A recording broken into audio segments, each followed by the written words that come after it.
What's up guys, Elliot here, and today we're reviewing the Spanish Grand Prix at the Circuit de Barcelona-Catalunya.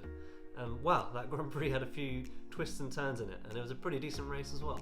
The Spanish Grand Prix is typically an event where we see a large amount of upgrades, as it's normally the first of the European races, and the teams have done a lot of laps around the track in testing, so they know it very well, which makes it a key place for the teams to track their progress and their upgrades.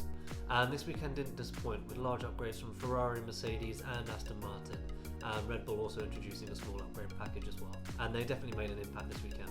And before we look at the race, I just want to mention qualifying. That lap from Charles was incredible. After making a mistake on his first lap in Q3, he went 1.1 seconds faster than anything he'd done in qualifying up until that point. And to be able to pull out a lap like that under pressure, which he'd put on himself to be fair, mighty impressive. And Red Bull seemingly dropping the ball with reliability. It didn't change the result in the end, but it could have. And would you believe it, it's actually statistically more important to be on pole here than it is in Monaco. Man. But let's take a look at the race. And we'll start with Red Bull, and it's a 1-2 for the team. And what a result for them. It was definitely not looking that way early on in the race. Max making an uncharacteristic error early on in the race into turn 4, going off, which put him behind Perez and Russell. Perez then letting him through after not being able to get past Russell. Max then struggling to get past Russell himself. They both pitted Max and George on the same lap, and then Max was stuck behind George again for many more laps, with George putting up a stiff defence against Max. But while it looks like a good result for Red Bull, there's two issues for me. One is their reliability. I can't believe they're having issues with their DRS still. I mean, if it hadn't been for Leclerc having the engine issue, they would have really lost out on that win through a lot of their own faults. But also, you know, Max getting pretty irate on the radio to his team and smashing the DRS button. I just feel like, you know, he's driving pretty angry at times, and I don't feel like he drives better when he's angry.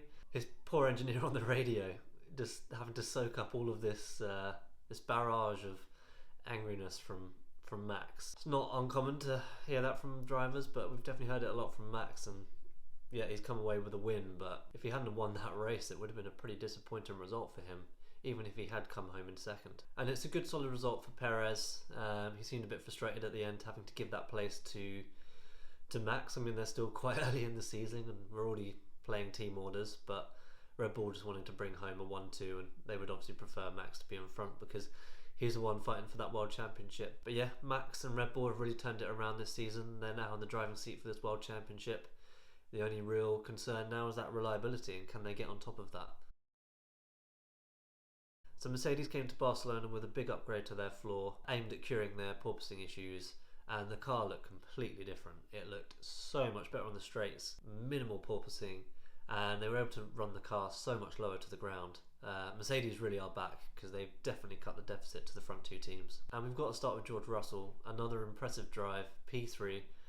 He defended so hard against the Red Bulls, managing to keep Max behind. Even Max got him up into the turn 1 and George got him back. It was such good hard racing, and we've heard him called Mr. Saturday before. I think he's definitely becoming a Mr. Sunday as well, because he's just banging in the results. Being asked to comment on him beating his teammate, and he won't say anything bad about Lewis. There's definitely a lot of respect there, and he's doing his talking on the track, and he's doing it really well. Another fantastic result for George.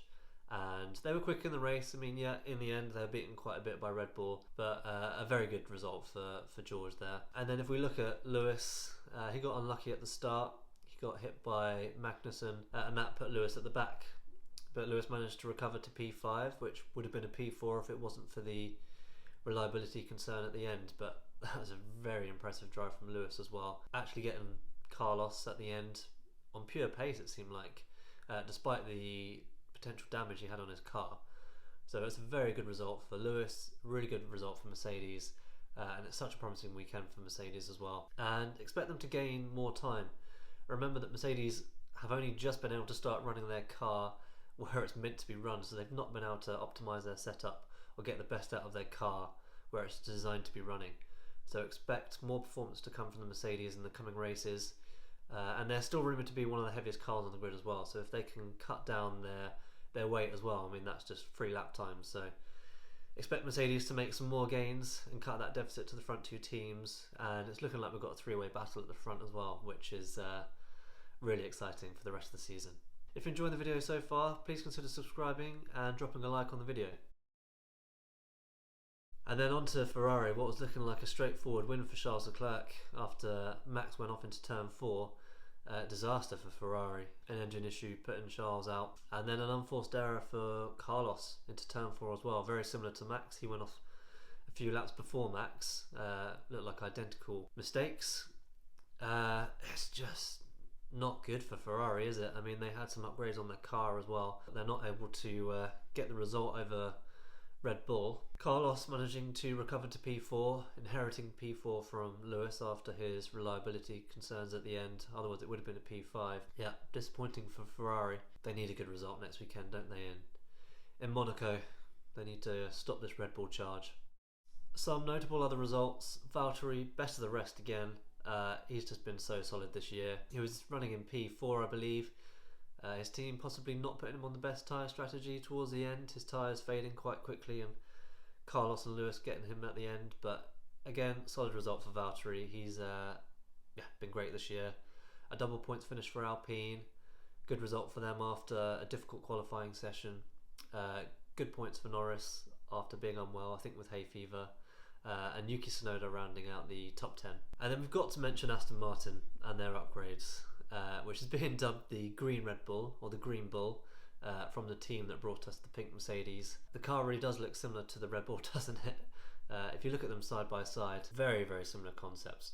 Looks heavily inspired by that Red Bull. And what's really interesting is some key technical personnel from Red Bull have moved over to Aston Martin just a few months ago. The FIA have so far cleared Aston Martin of any foul play, but expect to hear more from the story in the coming weeks. But unfortunately for Aston Martin, it didn't seem to yield them too much performance. It was a disappointing race for them, so hopefully they can get an understanding of those new parts and start to eke out some more performance.